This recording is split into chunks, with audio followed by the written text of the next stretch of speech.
Nuestro disertante, que esta noche es mi amigo, el distinguido doctor Gilberto Santa Rita Tames, con el tema Género y autopuesta en peligro, una revisión dogmática. Maestro Víctor, por favor, preséntenos a nuestro distinguido invitado. Y muy buenas noches a todas y todos. Es un gusto contar en esta ocasión con la distinguida presencia del doctor Gilberto Santa Rita Tamés. El doctor Gilberto es licenciado en Derecho por la Universidad Iberoamericana, doctor en Derecho por la Universidad de Sevilla, miembro del Sistema Nacional de Investigadores Nivel 1. Ha sido asesor del grupo de expertos GEI para el caso Ayotzinapa. Fue miembro de la comisión redactora del Código Penal Nacional en 2017. Ha sido asesor en materia penal de la organización civil Sin Trata. Y bueno, es catedrático de la Universidad Iberoamericana, coordinador de la licenciatura en Derecho en la propia Ibero, socio del bufete Pucher Santa Rita, y de igual manera ha sido profesor invitado en el INACIP. Sea bienvenido, doctor Gilberto Santa Rita. Muchísimas gracias, Víctor. ¿Ahí me escuchan? Perfectamente bien. No sé qué ocurre, que tengo el video encendido, pero no sé si ustedes me ven. No te vemos, Gilberto. Ay, Víctor, ¿qué podemos hacer?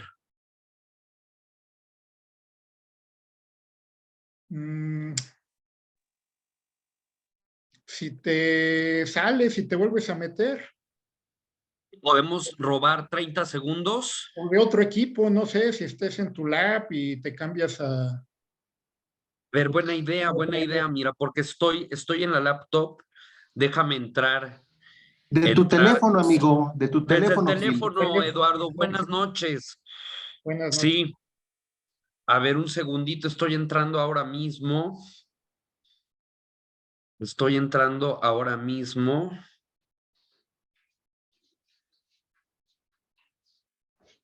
Recording in progress. Ahí me ven, ¿verdad? Sí, amigo, ya te vemos. Pero hay que apagar el audio de...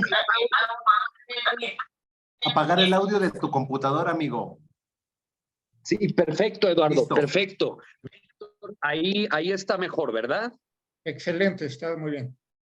Muchísimas gracias. Bueno, pues primero que nada agradecerte, Víctor, agradecerte, mi querido amigo Eduardo, por la deferencia, por el espacio, pues para hablar sobre un tema que poco a poco va cobrando mayor relevancia, por lo menos, digámoslo así, aquí en la Ciudad de México, ¿no? Todavía, desafortunadamente, pues el interior de la República se encuentra, pues, con algunos conceptos ya un poco clásicos en cuanto a dogmática y teoría de la imputación se refiere. Así que yo celebro el espacio y quieren que comience, luego dejamos un espacio a preguntas o lo abrimos desde el principio. ¿Cuál sería la dinámica?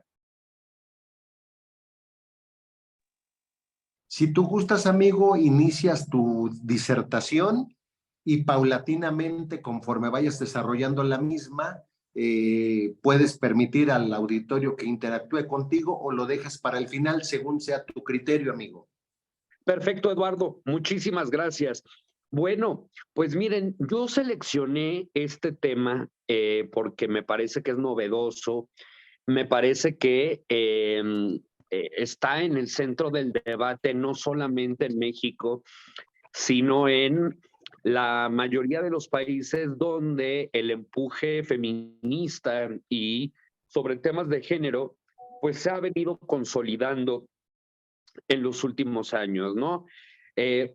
el concepto de autopuesta en peligro es un concepto de naturaleza dogmática, es decir, que se estudia como parte de la teoría general del delito y forma parte de la teoría de la imputación objetiva, ¿no? La imputación objetiva, pues entendida como lo definió Hönig, un penalista alemán que comenzó a acuñar estos conceptos, y luego Wolf, mucho más adelante, la imputación objetiva es un filtro a la causalidad.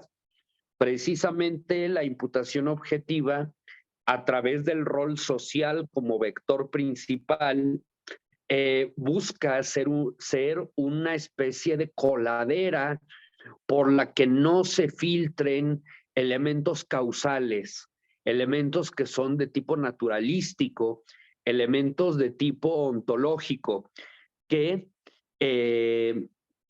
realmente desnaturalizan el carácter normativo que debe de tener el derecho penal, ¿no? Entonces, hay muchas teorías de la imputación objetiva.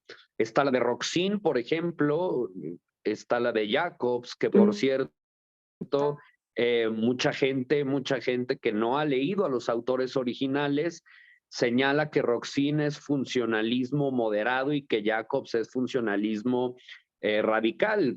Quien dijo eso o no leyó o no entendió nunca ni a Jacobs ni a Roxin, porque no son lo mismo en absoluto.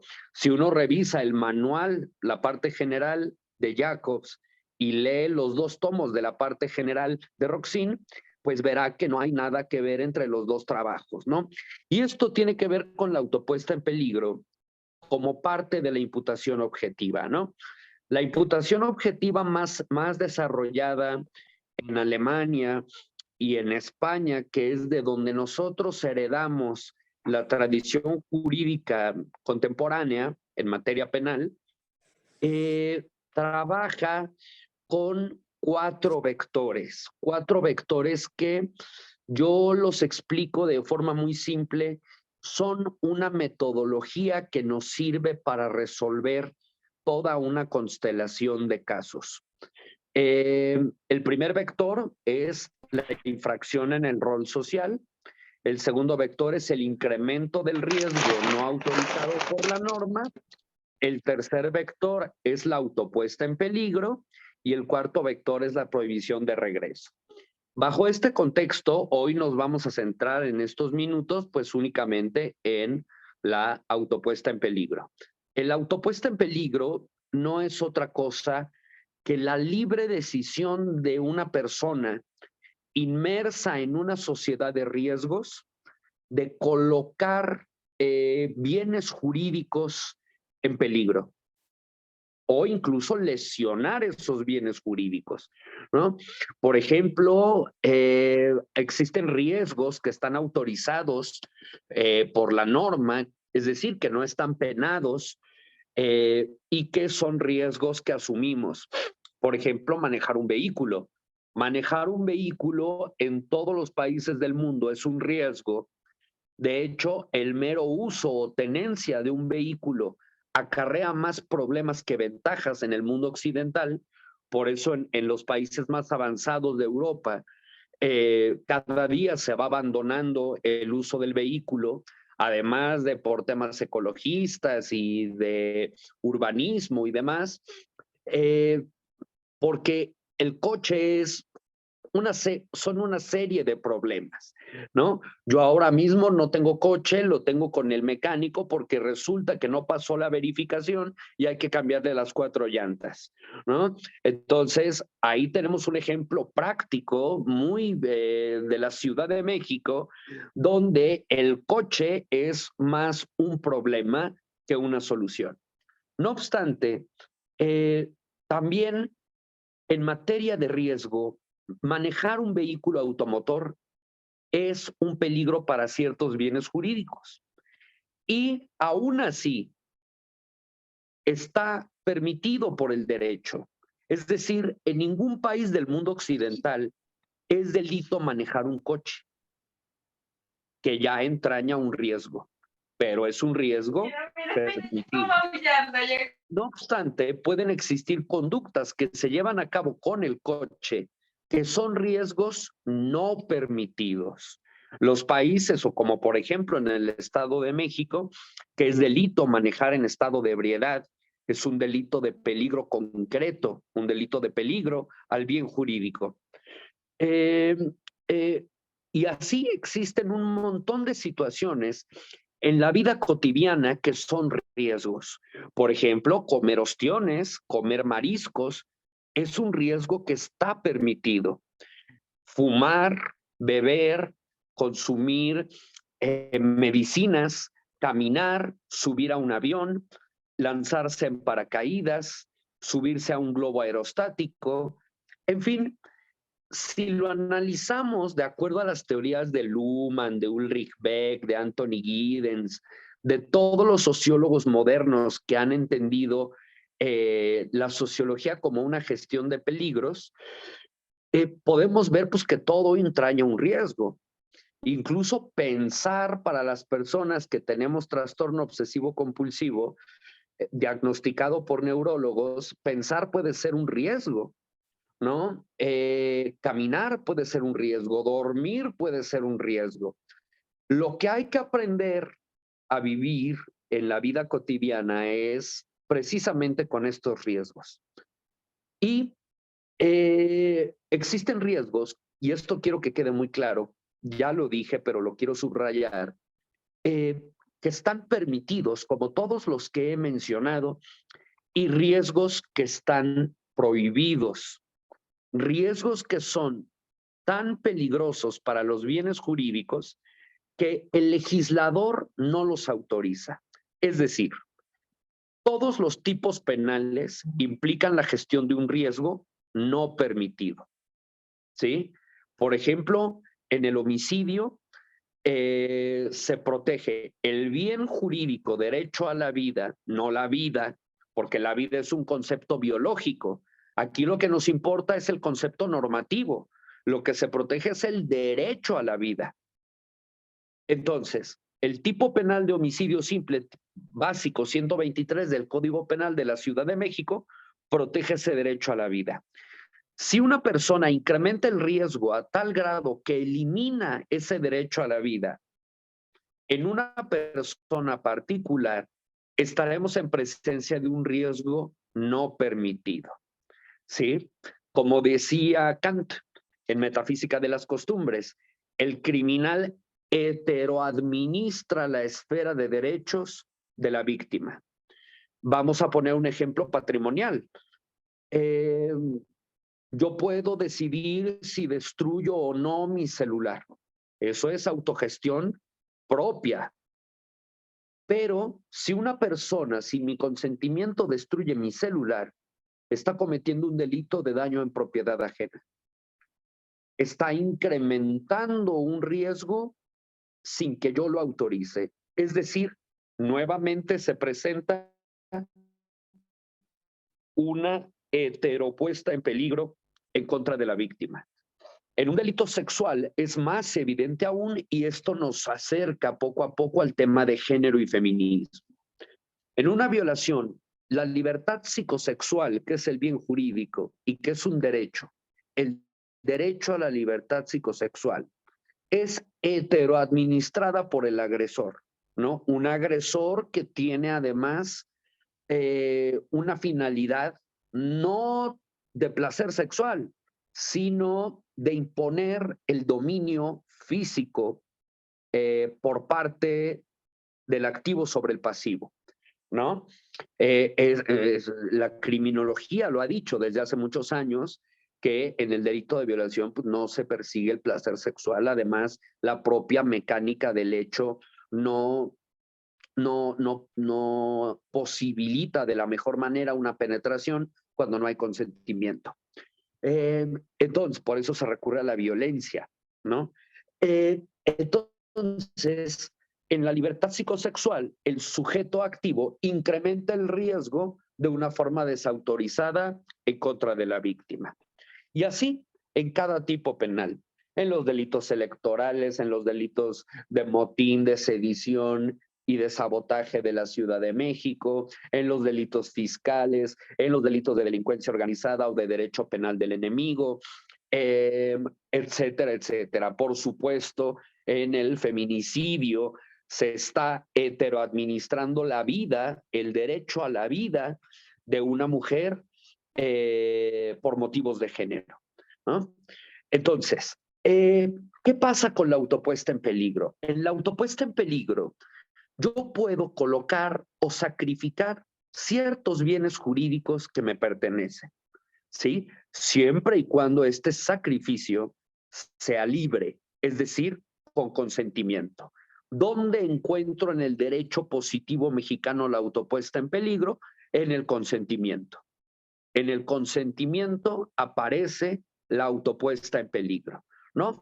Por ejemplo, yo me coloco en una posición de riesgo libremente. Yo decido fumarme 3 cajetillas al día durante 20 años. Seguramente me puede dar una enfermedad. Después yo no puedo denunciar, por ejemplo, a la empresa Philip Morris, a la tabacalera internacional, por responsabilidad penal de la persona jurídica derivada de el consumo irresponsable del tabaco. Pero en una democracia, y esto es un punto fundamental para nuestro país, colegas, el ciudadano debe de tener libertad de ponerse en peligro. Cuando tenemos un Estado paternalista, cuando tenemos un Estado como el viejo Estado priista de la Revolución, ese Estado del que habla el presidente diario, anquilosado, que trata al ciudadano como si fuera un retrasado mental social, en ese Estado no nos va a permitir gestionar riesgos, porque nos va a considerar que no tenemos la capacidad para hacerlo. Por ejemplo, nada impide que yo vaya a McDonald's diario durante 15 años, a sabiendas de que la comida de McDonald's genera más daños a la salud que, por ejemplo, el consumo de marihuana. ¿Por qué la marihuana? Y eso se los digo personalmente, yo no soy consumidor de marihuana, pero defiendo el derecho a la gestión del riesgo propio, a la autopuesta en peligro que tiene cada persona al momento de consumir cannabis. ¿Por qué está prohibido el cannabis y por qué no las hamburguesas de McDonald's? ¿Por qué no muchas expresiones de la dieta mexicana que son nocivas para la salud no están reguladas? ¿Y por qué otras actividades que hacen menos daño sí? Esto pues todavía son resabios de este estado paternal que no nos deja gestionar los riesgos. Ahora, en un estado libre, una persona puede, por ejemplo, hacerse un tatuaje en la cara y es absolutamente libre, ¿no? Hay una sentencia de la Suprema Corte muy interesante que incluyo en mi último libro sobre la esvástica. Una persona puede tatuarse una esvástica en una democracia. Ya dependerá de dónde lo muestra y demás, si genera un riesgo desautorizado o no. ¿Qué pasa con los delitos de género? Mucho se ha debatido, como les decía al inicio de la plática, este tema en los círculos feministas más autorizados. Cuando uno le plantea a un grupo feminista el tema de la autopuesta en peligro, de inmediato hay un problema discursivo y a uno se le desacredita si es hombre por hablar de esto, ¿no? Por ejemplo, el típico caso de la chica que sale muy arreglada, muy ataviada de un antro después de consumir drogas o alcohol y es atacada sexualmente. Mucha gente me pregunta, ¿eso es autopuesta en peligro? Y yo le digo que no. En términos legales y en términos de la jurisprudencia y de todo el aparato legal de protección a la mujer, no es aceptable un argumento de autopuesta en peligro en este caso de género, ¿sí? ¿Por qué? Por una regla poco conocida, pero que es fundamental para entender la figura de la autopuesta en peligro en contextos de género. No se puede argumentar inseguridad pública para justificar el daño al bien jurídico. Es decir, el policía no puede decirle a la chica, señorita, lo lamento mucho, pero ¿por qué sale usted de forma tan atractiva a la calle si la cosa está muy peligrosa? En términos llanos, el que usa un reloj muy costoso y va en su vehículo, asoma la mano y le arrebatan el reloj, tampoco el juez o el Ministerio Público puede argumentar autopuesta en peligro. En términos de género, solamente cuando hay consentimiento libre por parte de los intervinientes en el intercambio sexual, se puede hablar de consentimiento y de una autopuesta en peligro. Por ejemplo, en las relaciones sadomasoquistas. Las relaciones sadomasoquistas en México no son delito. Por lo tanto, hay una puesta en peligro, por ejemplo, de la integridad física en un tema de lesiones, pero hay autopuesta en peligro libre. Por lo tanto, no hay delito, porque falta uno de los vectores de la imputación objetiva. Y en términos de dogmática tradicional, hay consentimiento que elimina la antijuridicidad material y por lo tanto no hay antijuridicidad, no hay injusto y por lo tanto no hay delito. Se descompone toda la cadena lógica que debe de tener la conducta típica antijurídica culpable y punible, ¿no? En ese sentido, no es viable, recapitulando, argumentar un tema de seguridad pública como de autopuesta en peligro. ¿Por qué? Porque la mujer al salir o el niño al salir de la casa e ir a comprar unos dulces no está colocándose libremente en una situación de peligro, sino que más bien ocurre lo que hablé hace un rato, que estaríamos en presencia de heteropuesta en peligro. Es decir, que un tercero extraño me coloca sin consentimiento en la situación de riesgo para mis bienes jurídicos, ¿no? Esto se argumenta un poco también en el caso algodón, en el caso del campo algodonero.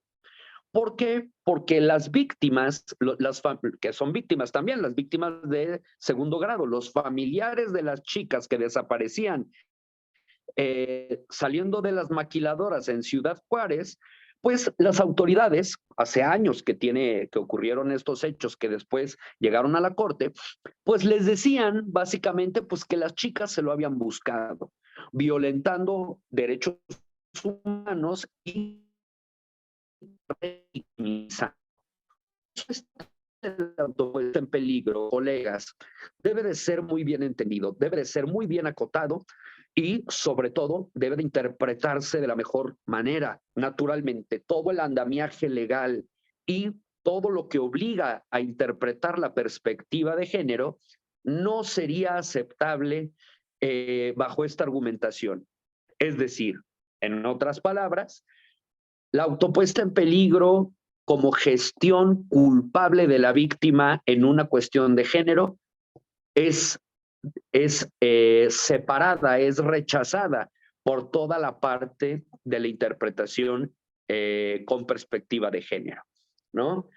La mujer que sufre un tema de violencia de género, y eso también lo incluyo en mi libro, sobre legítima defensa, y priva de la vida al agresor mientras el agresor está dormido, ya hay una sentencia de la Corte que dice que eso es interpretar la legítima defensa con perspectiva de género, a pesar de que el agresor esté dormido y por lo tanto la agresión no sea actual. Recuerden que un requisito material de la legítima defensa es que la agresión sea real y actual, ¿no? Entonces, ¿qué ocurría antes? Se dejaba a la mujer en una situación de peligro, esperando básicamente que el hombre la volviera a atacar para entonces poder aplicar las reglas de la legítima defensa. No, entonces, eso ya no es viable. Ahora hay una extensión ante la heteropuesta en peligro y se puede ejercer la legítima defensa por parte de mujeres en casos de violencia de género para protegerse a sí misma o en protección de terceros protegiendo a sus hijos, ¿no? Eso dice esta sentencia que me parece importantísima de la Suprema Corte, no de colegiados, de la Suprema Corte. Me parece que el ponente fue el ministro Saldívar antes de que fuera presidente, y después se confirmó, se hizo jurisprudencia, ¿no? A ver, veo, si me lo permiten mis colegas, Eduardo y Víctor, estoy viendo algunas preguntas. Les pido me permitan un segundo, por favor, porque se me está acabando la pila. Y tengo aquí el cargador. Perdónenme, he tenido un día tremendo. No he parado desde las 5 de la mañana. Y bueno, permítanme un segundo, por favor.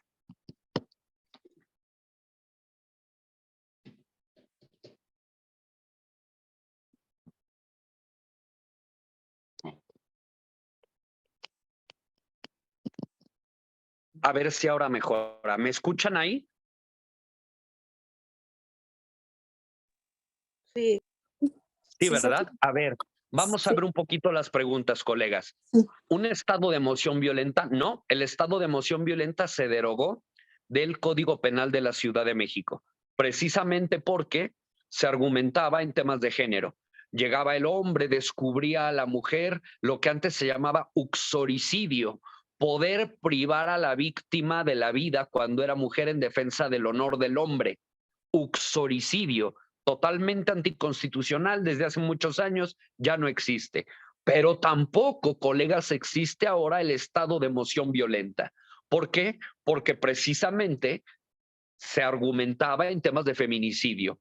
Llegaba el hombre al departamento, encontraba a la mujer tomando una copa. Hay una jurisprudencia que habla de un caso de que están tomando un café y priva de la vida a la mujer, y argumentaban como atenuante el estado de emoción violenta, ¿no? Eso ya no existe, ¿no?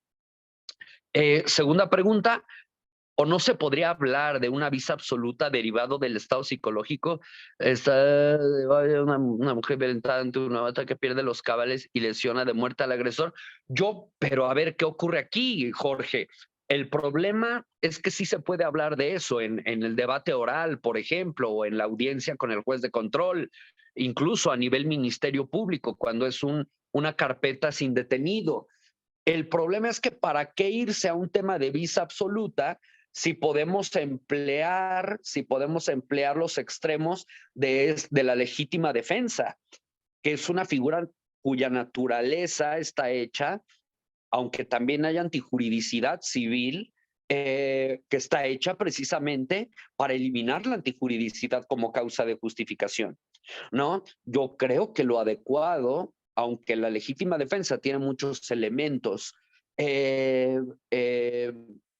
es hablar propiamente de legítima defensa, ¿no? Un poco abondando en lo que dice Jorge después de haberle contestado a nuestra colega Carla, gracias a usted, Jorge, gracias a usted, ¿no? Es que es un tema bien interesante, ¿no? Que no solamente nos importa a ustedes y a mí, que somos juristas, hombres y mujeres, sino que debe de socializarse, ¿no? Yo por eso celebro este tipo de espacios, gracias a Víctor y gracias a Eduardo, porque permiten el intercambio dialéctico, ¿no? Una pareja que practica la asfixiofilia y por negligencia muere la mujer, ¿cómo defenderás un caso así? Incluso un hombre pide auxilio, pero nadie quiso apoyarlo, el hombre oculta el cadáver y del cielo, lo atrapan después, lo condenan. Sí, claro, a ver, aquí hay un problema. Aquí el problema es que ya la autopuesta en peligro tiene un límite, ¿no? Por ejemplo, un juego sexual violento tiene un límite. Naturalmente, si se llega a la muerte, pues vamos a tener un problema no solamente teórico, Diego, sino práctico. Este tipo de conductas como la asfixofilia, no se realizan en presencia de testigos. Entonces vamos a tener un problema, porque el peritaje naturalmente va a decir que la persona murió por asfixia derivada, por ejemplo, de una mano que ejerció una fuerza desmedida. Yo acabo de leer un peritaje de feminicidio justo en ese sentido, ¿no? ¿Y qué ocurre? Pues que la persona por lo pronto se va a ir detenida. Y si no tiene una adecuada defensa, pues va a ser difícil. En resumen, la dificultad radica en cómo demostrar este consentimiento. Por eso hay un caso muy interesante en Alemania donde una persona homosexual pidió a otra persona homosexual que lo privara de la vida y luego se lo comiera, ¿no? Es decir, yo digo, prívame de la vida y luego devórame. Ahí tendría que haber un documento, una prueba irrefutable para que se pudiese acreditar un tema de autopuesta en peligro. Estamos hablando ya de muerte, ya de una privación de la vida. Me parece que en el ejemplo que pone usted, Diego, sí es totalmente correcto un tema de homicidio, pues imprudente. Ahora, la imprudencia, recuerde usted que es fronteriza con el dolo eventual. Y el Ministerio Público siempre va a buscar el dolo eventual porque es más grave. Es eso que se dice de que el Ministerio Público es una institución de buena fe, eso, hombre, quienes hayan litigado se darán cuenta que eso no es del todo preciso, digámoslo así, a pesar de que hay jurisprudencia que habla sobre el dolo del Ministerio Público que no debe existir. Eh, eh, pero vamos a tener un problema a nivel de prueba, pues muy grave, ¿no? Y luego si huye y se esconde y se lleva el cadáver y bueno, se enreda esto sin asesorías ni nada, pues claro que el sujeto activo está en una posición de victimización tremenda, ¿no? Entonces, pues sería un caso muy complejo, ¿sí? ¿Qué más, colegas? Víctor, Eduardo, ¿algo más que quieran que aportemos o quieren que continúe con la exposición? Me parecería prudente, amigo, que continuaras con la disertación para de ahí poder ir cerrando ideas y que las y los asistentes también te pudieran seguir preguntando. Maravilloso, Eduardo, te agradezco mucho la orientación. Entonces, colegas, gracias. Colegas, esto no es una discusión meramente de laboratorio, ¿no? Esto yo lo pude estudiar en Alemania, lo pude estudiar en España y desde entonces todos los trabajos que yo he elaborado de contenido dogmático, que es realmente a lo que yo me dedico, incluyen estos elementos. Ahora, ustedes me van a decir, ¿dónde encuentro esto? Porque los practicantes del derecho en México, y es natural, son muy prácticos, valga la redundancia, ¿no? Son personas pues que viven el derecho día con día y se enfrentan pues a las dificultades propias del sistema. Yo sé que a veces, sobre todo a nivel Ministerio Público, ya a nivel amparo y demás, la cosa cambia. Pero en los primeros momentos del proceso es difícil dialogar este tipo de cosas, ¿no? No soy ajeno en absoluto a esa clase de situaciones, pero ya tenemos resoluciones funcionalistas en nuestro país. Busquen las resoluciones de mi amigo, el magistrado José Nieves Luna Castro. José Nieves Luna Castro, seguramente alguna o alguno, perdón, de ustedes lo conoce, ya desde hace varios años lleva a cabo análisis en su ponencia de código funcionalista. Y del funcionalismo viene la imputación objetiva y de la imputación objetiva la autopuesta en peligro, ¿no? Entonces, esto se empieza a convertir en derecho positivo mexicano.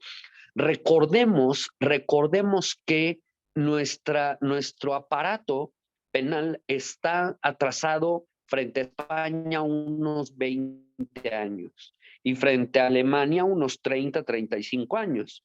Pero yo creo que vamos por buen camino, ¿no? Por supuesto, el nivel de los abogados ha aumentado, la difusión, etcétera, y yo creo que vamos bien. El camino todavía es largo. Otro tipo de casos que se pueden presentar y donde se debe de debatir la autopuesta en peligro es, por ejemplo, en un caso, y este es un caso de la jurisprudencia peruana, donde una mujer que sufre acoso en un vehículo, en un taxi, se lanza por la ventana, en un camión, por ejemplo, ¿no? Se lanza por la ventana y pierde la vida. La parte defensora argumenta está en peligro y el Ministerio Público naturalmente dice que es una heteropuesta en peligro. Por supuesto que el delito no dependió, la conducta agresiva no dependió de la libre decisión de la víctima, ¿no? Diferente en el acoso sexual. En el acoso sexual ustedes saben que se persigue por querella. ¿Por qué? Porque precisamente el legislador ha depositado en la víctima o la potencial víctima la decisión si existe o no lesión a sus bienes jurídicos, ¿no? De tal manera que ahí pues sería más cuestionable, ¿no? Pero aún así, si la víctima rechaza el piropo o el ofrecimiento sexual y este cumple con lo que pide la corte, que es cierta reiteración, que atente contra la dignidad y demás, pues ya estaremos en presencia de un caso de acoso o de hostigamiento, dependiendo de si hay una relación jerárquica entre activo y pasivo. Otros casos, pues, son lo que les comentaba, el consumo de drogas o de bebidas alcohólicas, ¿no? Que también tienen que ver con los temas de género. ¿Qué pasa, por ejemplo, si la víctima decide comenzar a beber y estimulada por el alcohol, sea hombre o mujer, se acepta tener relaciones sexuales? Eso es un delito. Si le preguntan a las feministas más radicales, les van a decir que sí y que quieren tipificarlo. Afortunadamente eso no se ha tipificado. Aunque yo ya vi una iniciativa del Partido Verde, de una diputada totalmente ignorante del derecho, que quiere ya penar con prisión, que sea de 3 meses a 2 años o una cosa de ese tipo, con cárcel, las miradas en el transporte público. Eso es gravísimo en términos del principio de legalidad, en términos de la publicidad material, es decir, está en peligro del bien jurídico, ¿no? ¿Qué ocurre en la parte sexual? Se puede consentir y dejar de consentir. Es decir, yo me puedo colocar en una autopuesta en peligro si quiero y cuando yo quiera ya no. La jurisprudencia dice que en el intercambio sexuado el consentimiento se manifiesta de momento a momento. Es decir, si una persona accede a un tocamiento, eso no significa que va a acceder en automático a un tema de penetración. Si una persona accede a un beso, no significa que acceda a acostarse ni que autorice que se ejerza violencia en su contra. Eso es muy importante. Eso es muy importante. Como pueden ver, pues estamos inmersos en la sociedad de riesgos, ¿no? ¿Cuál es un poco la moraleja? ¿Cuál es un poco la moraleja? Y es lo que digo también en un libro que hice en el 19 sobre género, un libro que se llama Sistema de Combate a la Violencia de Género, una aproximación desde el derecho administrativo y penal, y que hablo de las órdenes de protección y todo el tema, etcétera. Las mujeres se han convertido en expertas gestoras de los riesgos. Eso es lo que yo encontré en la investigación, ¿no? Por ejemplo, yo lo veo con mis alumnas de la Ibero. Se van de y se están llamando por teléfono aunque van en el Uber, tienen un sistema de códigos, lo que dicen que ya hay en los bares, por ejemplo, pedir ciertas bebidas o hacer determinados gestos que el capitán o el mesero identifica como una situación en la que la mujer está en riesgo. También lo que ha ocurrido, por ejemplo, en España, que se pide una pizza por algún medio con cámara y se mandan señales entre mujeres diciendo que están siendo víctimas, por ejemplo, de un delito de violencia familiar. Entonces las mujeres se han convertido en expertas gestoras del riesgo, no solo en México. Digo, México es muy importante porque es una urbe multicolor y gigante, ¿no? Que bien puede ser hermosísima, cultural, tristísima, culinaria, pero tiene, como todo lo humano, pues un lado oscuro tremendo, ¿no? Entonces, las mujeres se han convertido en gestoras muy efectivas de los riesgos. Y eso es triste al final del día, ¿no? Que una chica latinoamericana o española o italiana, que son los países que mayor violencia de género ejercen, que son precisamente países latinos de orientación judeocristiana, perdón, bueno, ha generado que ellas tengan que obligarse a ese tipo de cosas. No, fíjense, es chistoso porque antes, cuando llegó Uber, todos los que tenemos novia o hermana o alumnas o colegas o mamá, etcétera, pues dijimos, es una satisfacción y es una paz. Fíjense lo que pasó con Uber. Los taxis dejaron de competir lícitamente con Uber y empezaron a boicotear las plataformas. Y en lugar de pensar con mentalidad de primer mundo y evolucionar como taxistas, como en Japón, que Uber no funcionó porque el servicio de taxis japonés es de primer mundo y nadie usaba Uber, aquí fue al revés. ¿Qué pasó? Trataron de degradar a Uber. Como no le pudieron ganar, porque es libre competencia, y hay toda una legislación en materia de competencia económica, los taxistas migraron a Uber. Y por eso ahora tenemos Uber también hecho un desastre. Y este argumento no lo digo en un ánimo clasista, ni discriminatorio, ni nada. Simplemente digo que algunos taxistas poco escrupulosos se pasaron a Uber y ahora el servicio es verdaderamente deficiente. En términos prácticos, incluso para un hombre, se ha convertido en una heteropuesta en peligro subirse a un Uber, ¿no? Entonces, la sociedad de riesgos es para todos, ¿no? Pero las mujeres, naturalmente, aunque tampoco guste eso a ciertos sectores del feminismo más irracional, pues son un grupo que está en una posición de mayor vulnerabilidad, por muchas razones, desde la fuerza física, la discriminación, el techo de cristal, el patriarcado, la estructura machista, el sexismo, la publicidad, la pornografía, la trata, etcétera, etcétera. Entonces, miren, este tema de la autopuesta en peligro que da para hacer una tesis doctoral, eh, eh, eh, verdaderamente que es el futuro. Y no crean que fue porque yo estudié eso, no, colegas, sino porque la tendencia, y eso lo vemos los que somos teóricos, mayoritariamente teóricos del derecho, es hacia allá, es hacia allá. No, yo quisiera, por ejemplo, ¿qué pasa con el debate de las drogas? Lo que se está diciendo en muchos países, como en el País Vasco, en el norte de España. Ahora voy a la bibliografía, colegas, que es para mí un honor compartirla con ustedes. ¿Qué pasa en País Vasco? Ya hay centros para que las personas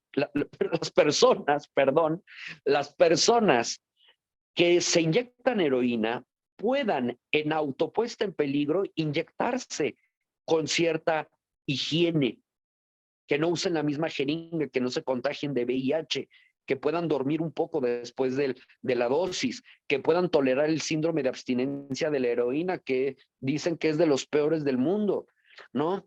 Ya se está viendo esto también. Tiene derecho a eso, sí.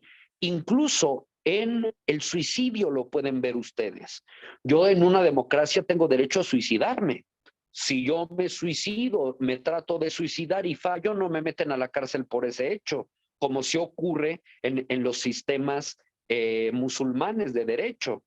Claro, a menos de que yo en el curso causal de los hechos cometa otro delito. Por ejemplo, me aviento a las vías del metro y por mi culpa choca el metro. Yo seré reo no de un delito de tentativa de suicidio, sino de un delito de daños imprudentes a las vías y medios generales de comunicación, ¿no? Eso sería, colegas. A ver, déjenme acudir a los comentarios. Permítanme un segundo. ¿Puede darnos bibliografía de usted? Claro que sí, colegas. Se las voy a compartir por aquí. Miren, basta con que entren a cualquier buscador de librería y pongan mi nombre, ¿no? Y ahí yo tengo 2 libros publicados en México y uno en Europa, ¿no? Entonces, el de Europa lo pueden pedir por Amazon, pero es sobre derecho penal del enemigo y terrorismo. Gilberto Santarrita Tamés. Pero el de legítima defensa y el de género los pueden encontrar aquí con la editorial Flores, les agradezco mucho, ¿no? Y en general, miren, ahí lo tiene mi querido Eduardo. Muchas gracias, Eduardo. Cualquier libro moderno de dogmática penal europea les puede servir para entender estos temas. Recuerden, busquen imputación objetiva y ahí tiene que venir la autopuesta en peligro, ¿no? Y les digo, esto es muy interesante, no solamente para cuestiones penales. Por ejemplo, los tendederos universitarios, la denuncia anónima, todo esto que ha ocurrido debido al alarmante problema de violencia contra las mujeres, niñas y niños y adultas mayores y adultos mayores que hay en nuestro país. ¿Cómo va a reaccionar el derecho? ¿Qué pasa? ¿Es una autopuesta en peligro ser profesor? ¿Qué pasa con la libertad de cátedra? ¿Por qué hay autocensura? Pues porque si no a uno lo cuelgan en el tendedero. Dependerá de las universidades, ¿no? ¿Qué pasa con cosas ya vinculadas a imputación al autor? Como lo hacían los nazis, yo te castigo por lo que eres, no por lo que haces. Por ejemplo, ¿es un riesgo en un comité de género universitario tener hombres? Entonces pongo a puras feministas. Pero entonces, ¿qué le va a pasar al acusado cuando sea llamado a audiencia? Pues es terrible. Voy a tener una victimización de la persona que apenas se le va a investigar. Pensemos en un alumno. Entonces, todo esto, colegas, de lo que hemos dialogado, tiene un montón de aplicaciones. Además, es bien interesante para quienes nos gusta pensar y, si me permiten el término, y masticar y digerir casos de derecho penal o de derecho administrativo sancionador. ¿Qué pasa, por ejemplo, con las funciones policiales, con los funcionarios públicos, ¿no? Por eso el funcionario público puede utilizar el arma de fuego o no debe utilizarla de acuerdo a la Ley General del Uso de la Fuerza. En fin, da para muchísimo. Yo quise centrarme en los temas de género porque considero que no diría que están de moda, sino que llegaron para quedarse y son parte pues ya del debate universitario a nivel oficinas, a nivel fiscalías y, y demás, ¿no? Naturalmente, una mejor dogmática implica mayor respeto a los derechos humanos.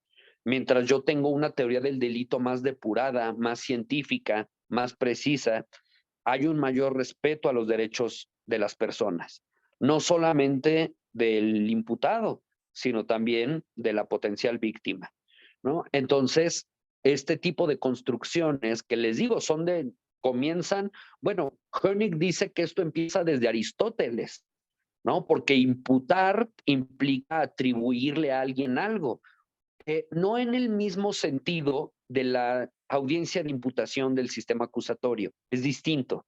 La imputación objetiva no es un tema procesal, es un tema más vinculado al tipo y a la culpabilidad. que son cuestiones de la parte general, ¿no? Pero como dice don Miguel Polaino Navarrete, el gran catedrático de la Universidad de Sevilla, pues mientras más tengamos, mientras mejor sea pues nuestra dogmática, mejor será el sistema, habrá más justicia y mayor seguridad jurídica para todos, ¿no? Para todos. Entonces, pues yo les dejo esas ideas abiertas.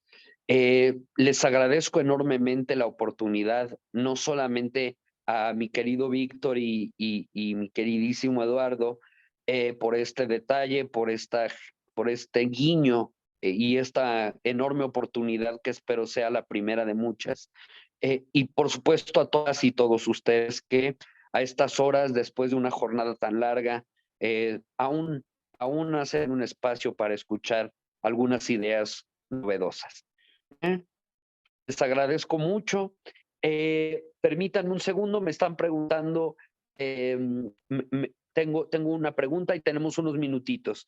Claro que sí, permítanme. Me pregunta BR Manon. Bueno, el licenciada Telles me felicita, le agradezco mucho, eso es muy bonito. ¿Usted cree que las penas de 70 años por feminicidio realmente rehabilitan? No, mire, son medidas inocuizadoras. Franz von Liszt, en la primera edición de su Tratado de Marburgo, habla de las penas inocuizadoras. Las penas inocuizadoras son, por ejemplo, las del secuestro. 140 años cuando hay secuestro y homicidio.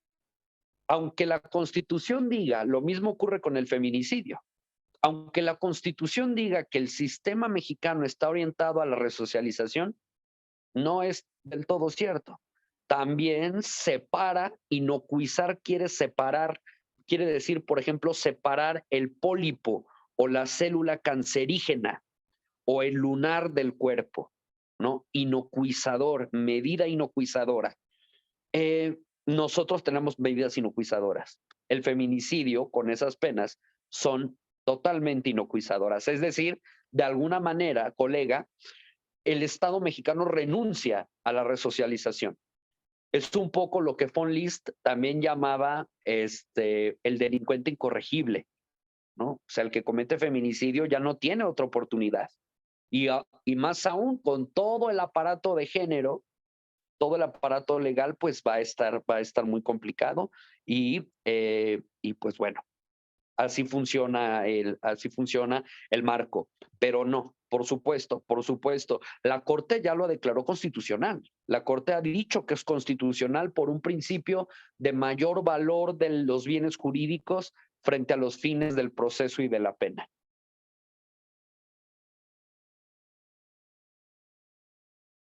Exacto, Jorge, es extirpar. Extirpar es como una muela picada, extirpa. Es lo mismo. Lo definió usted de forma muy buena. Betsabe Ángel, muchísimas gracias. Gracias, Mónica. Víctor, Eduardo, ¿en qué más les puedo servir? Pues amigo, nada más por ahí hay una pregunta, una manita alzada y me parece que con eso estaríamos ya cerrando la charla. Muy bien, Eduardo. No veo la pregunta, pero es que estoy en el celular. A ver, licenciada Elisa. Hola, buenas noches. Excelente ponencia, Buenas doctor. noches, colega. Tengo una pregunta. En una sociedad del riesgo, ¿la imputación objetiva puede disminuir la delincuencia? Sí, porque le permite al juez tener sentencias más firmes, que sean menos recurribles y que por lo tanto generen menos impunidad. Yo pienso que sí. Por eso los jueces, digamos, yo conozco varios jueces que están ya muy metidos e interesados en estos temas, ¿no?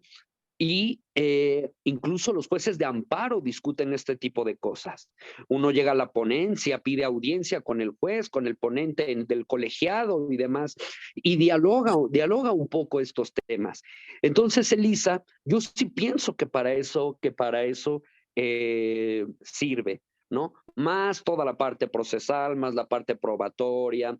Recuerda que hay 3 elementos fundamentales: hechos, derecho y prueba. Aquí estamos hablando de un derecho puro, muy duro, muy dogmático, muy científico, digámoslo así. Fíjate, Lisa, cómo no hablamos de causas, porque las causalidades son múltiples y eso no sirve para ser dogmática, sino que lo importante es que se infracciona el rol, que ya hablaremos cuando quieran del tema del rol, que les va a parecer interesantísimo. Y todos los vectores de la imputación objetiva. Perfecto, muchas gracias. Justamente mi pregunta iba encaminada a eso, ¿no? Al cumplimiento del rol. Entonces, sí, quedó clarísimo. Muchas gracias. De nada, Elisa, un placer. Veo una preguntilla más por ahí. A ver, permítanme que soy muy malo para esto, de la justicia restaurativa. Bueno, Aranza, precisamente yo creo que pues, la justicia restaurativa también es lo más importante. Y no solamente la justicia restaurativa y la mediación penal, sino también, por ejemplo, las salidas alternas que marca el Código Nacional de Procedimientos Penales y, por supuesto, los criterios de oportunidad, ¿no? Si todo eso lo metiésemos en una bolsa normativa y dijéramos que son temas restaurativos porque para todo se requiere la reparación del daño y además la reparación integral del daño por jurisprudencia, pues yo pienso que es el futuro. Recuerde que el proceso penal acusatorio está hecho para que precisamente haya salidas alternas. Y solo los casos verdaderamente más perturbadores, ¿no? Los que lesionan lo que Jacobs llama las normas de flanqueo, que son las normas sobre las que descansa la cultura, lleguen a la audiencia de debate oral, ¿no? Entonces, claro, yo pienso que mientras más rápido podamos quitarnos el asunto penal con mediación, con la parte restaurativa, con llevar un poco la fiesta en paz, siempre será mejor. Y fíjese, todavía vamos más allá. En un país que está tan ensangrentado y tan lastimado como nuestro México, los mexicanos lo que menos queremos son más problemas, ¿no? Lo que queremos es estar en paz, llegar a casa con la familia, tomar una copa el fin de semana, poder salir tranquilamente, ¿no? Entonces, todo lo que sea no ir al choque jurídico, yo pienso que es muy saludable.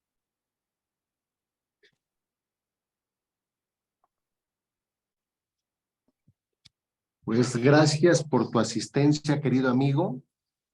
Todas y todos estamos muy complacidos de haberte escuchado, de entender muy cabalmente el pensamiento de uno de los penalistas contemporáneos mexicanos más exitosos y, por supuesto, más estudiosos que tenemos, y que vengas aquí al Colegio Mexicano de la Oralidad Penal con el maestro Víctor Rivas y con tu servidor, siempre va a ser un tema de gran alegría para nosotros.